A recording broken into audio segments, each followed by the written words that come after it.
Hi kids, I hope you're doing well. Last week we talked about my dog Oscar and how Oscar saved the day. And this week we're going to talk about another one of my dogs. It was named Higgins. And Higgins was a big, strong dog because he was half Newfoundland. And Newfoundlands are black dogs which are really big and really strong like St. Bernards. And because Higgins was a huge dog, because he was half Newfoundland, he was a huge, strong dog. Not as strong as a full Newfoundland big, but he was really big and strong. In fact, he used to lie down on his stomach on the roof of our cars with his paws hanging over the windows like this, and he looked like a big lion on a rock watching the prairie. And we didn't have any trouble with car thieves in those days at all. In fact, we heard a report that there were a few car thieves missing. I made that last part up. That's not true. But Higgins he would be on the roof of the car like that, like a big lion, and so no one was going to take that car. But anyway, because Higgins was so big and strong, you didn't take him for a walk; he took you for a walk. In fact, when you'd start walking, especially when he was first excited to be going for a walk, and he still had a lot of energy, it was kind of like water surfing. You'd be leaning back, holding on as hard as you could, and he'd be kind of pulling you along because he was so strong. So you had to be a certain age and a certain strength to take Higgins for a walk. Well, anyway, one day I was doing just that. I was taking Higgins for a walk, and one of the neighbor's kids, I was probably about 13 or 14, I'm guessing, and my neighbor friend, I'm going to call him Jerry. Jerry was maybe 11 or 12. He was 2 years younger than me. But he really wanted to take Higgins for a walk. He said, "Can I try? Can I try? Can I try?" He kept saying that. And I said to him, "Jerry, you're not strong enough. You can't take Higgins for a walk because he'll just drag you along, and pretty soon you'll lose the leash and he'll be running all day and I won't be able to find him." But Jerry just he was like a little dog himself. Can I, please, can I, please, can I? And after a while I just said, "Okay, Jerry, I'm sick of listening to you. I'll let you try." Sort of like the persistent widow in the Bible who wouldn't give up. But anyway, so I said, "Now look, Jerry, this dog is really strong. If you don't hold on tight, he's gonna slip the leash, or you're gonna lose the leash, and he's gonna be running all day, and I'll have to go find him." And he said, "Okay, okay." And I said, "Well," and the other thing I said, "Whatever you do, Jerry, don't run with this dog, because if you run, he'll start running faster than you, and you won't be able to keep up with him, and he'll pull the leash away from you again. I'll be looking for him all day." And Jerry said, "Okay, okay, I'll do that." Because he was very eager to walk the dog. The thing about Jerry, though, he was a good kid, but he liked to pull pranks. He was a bit of a prankster and trickster. So I hand him the leash, and he puts the leash around his wrist, and he's walking for a while, and then he gives me this kind of devilish grin, and he goes, "Woo!" and he starts running with the dog, and he's going, "Reed, Reed," because when he ran away from something, he would run away like a guinea pig. Reed, Reed. Kids in our town used to do that sometimes. Maybe it was something in the water.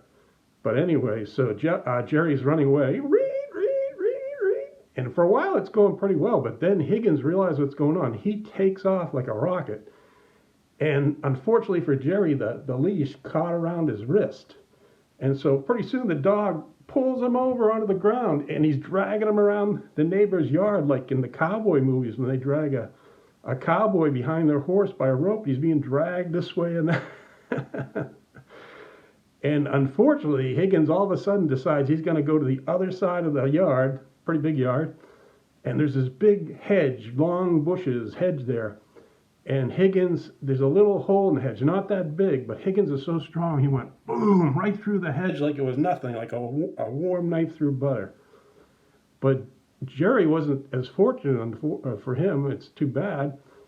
Higgins pulled him right into the bush, and fortunately the leash came off his hand at that point, or I don't know what would have happened, but Jerry's stuck in the bush horizontally like this in midair. He's stuck horizontally in the bush like that. It's not a sight you see every day.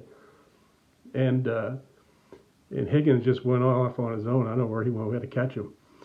So he's dangling there in the bush like Absalom in the Old Testament, if you know that story.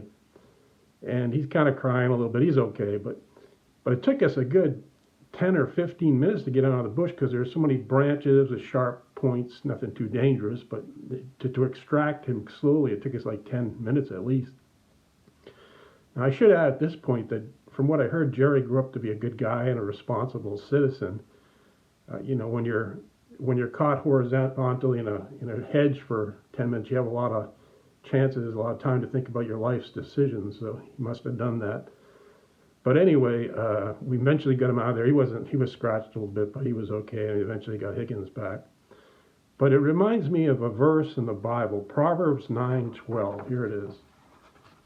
If you are wise, your wisdom will reward you. If you are a mocker, you alone will suffer. And what that means is if you are wise, your wisdom will reward you. It means if you're smart and you listen to good advice, you're listening for your own sake because it will benefit you. It's good to listen to good advice. But if you're a mocker, if somebody gives you good advice, like I gave Jerry, don't run with this dog, and you go, I'm not going to listen to that, forget about it. If you're a mocker, then you alone will suffer, just like Jerry ended up in the bush. He didn't listen, so he got caught up in the bush horizontally, not something you want to happen to you. And that's true. When we listen to good advice, we'll benefit. If you are wise, your wisdom will reward you. But if you're a mocker, like Jerry, and you say, I'm not going to listen, you alone will suffer. And of course, the best advice we can get at all is in the Bible from God. God gives the best advice how to live. He made us, and so the Bible is kind of like our owner's manual from the manufacturer, how we should live our lives, because God knows best. And if we listen to Him, if we're wise, it will be rewarded. And if we don't listen, we're going to suffer. We're going to make bad decisions. Well, say it with me. Proverbs 9:12, you say it. If you are wise, repeat that, your wisdom will reward you. If you are a mocker, say that, you alone will suffer. One more time, ready? Repeat after me. Proverbs 9:12. If you are wise, your wisdom will reward you. If you are a mocker, you alone will suffer. All right, good.